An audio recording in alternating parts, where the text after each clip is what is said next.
I suppose we start off, I think it's a good place to start.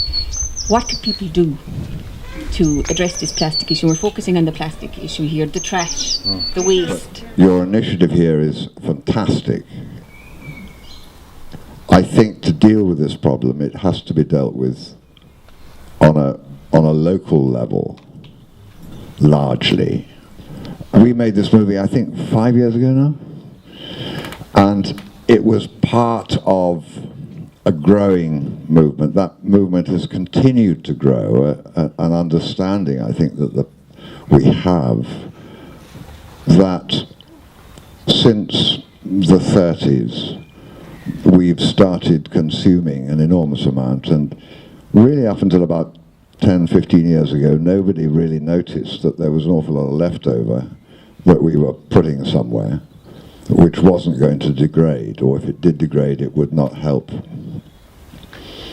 our seas, not help our air quality. And I think now this is getting more and more into the mainstream. What can we do personally, to get back to your question? Well, I think the idea of having your own crockery and cutlery when you go around is very good. To cut that out, obviously don't use plastic bags, use your own bag.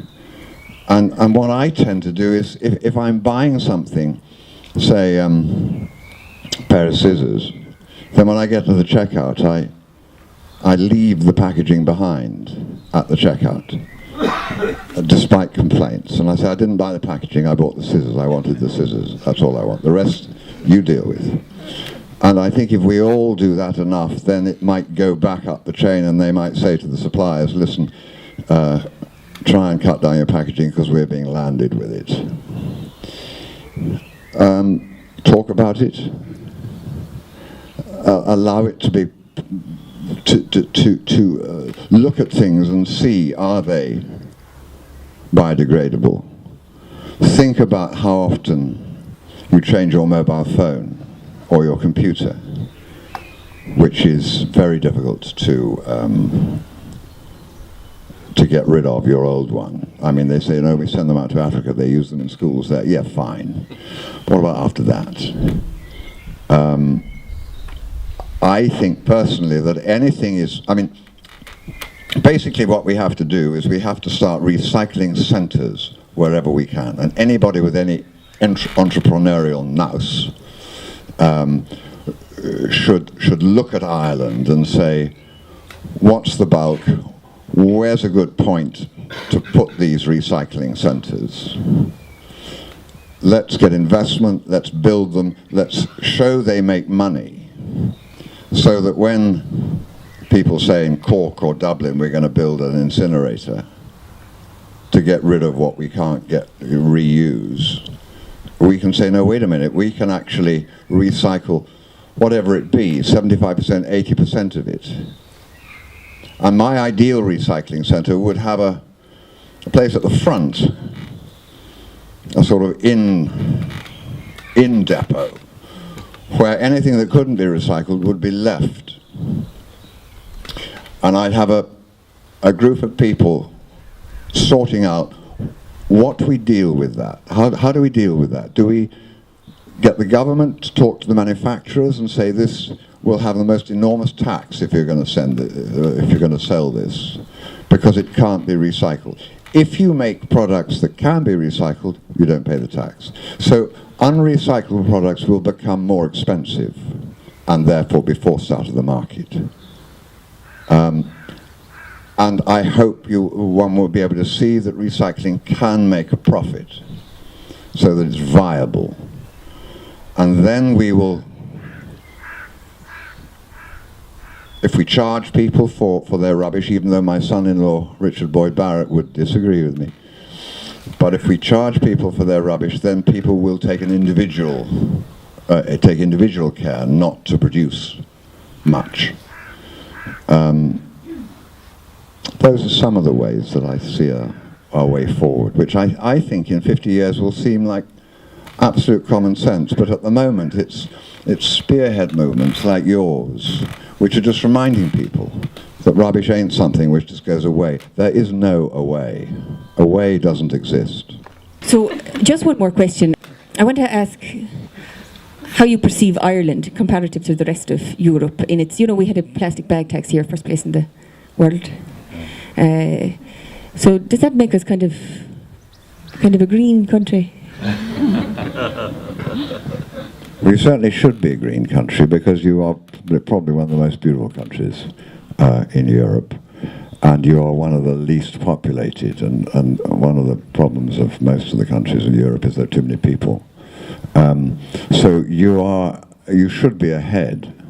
You're not ahead as far as you should be, because there's as much, if not more, corruption in the Irish government as everywhere else, and the people who take our votes are the boyos who do very well out of it, thanks very much, and who don't really care about the country. But that's the same the world over.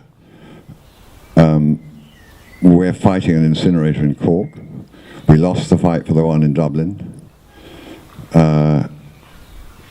So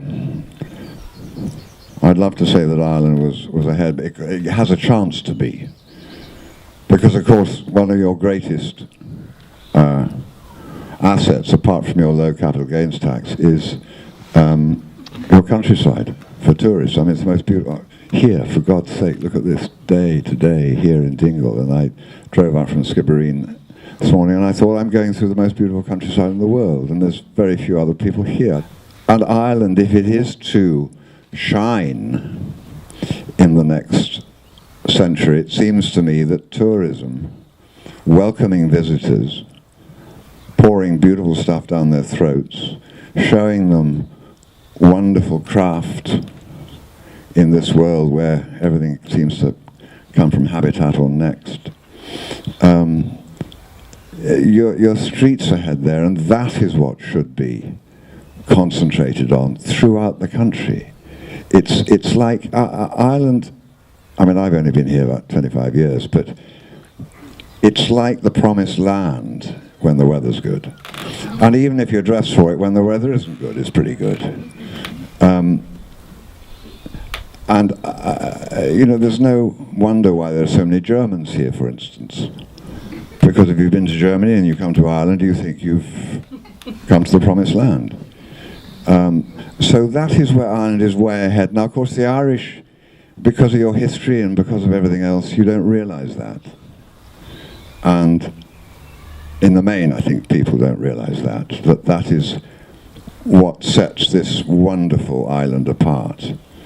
And I think that should be, I think Ireland could be way ahead in Europe as a place to come, not for sun and sand perhaps, although good surfing, but a place to come and just calm down, because there's a wonderful environment, and because there aren't too many people, and therefore the people who are there are pleased to see you.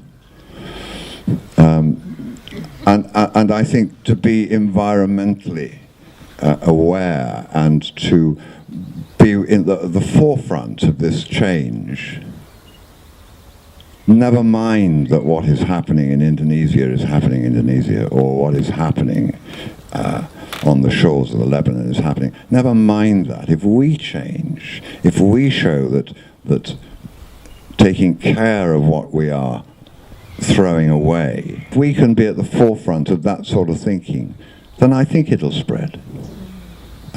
And we'll be taking care of this wonderful, wonderful island.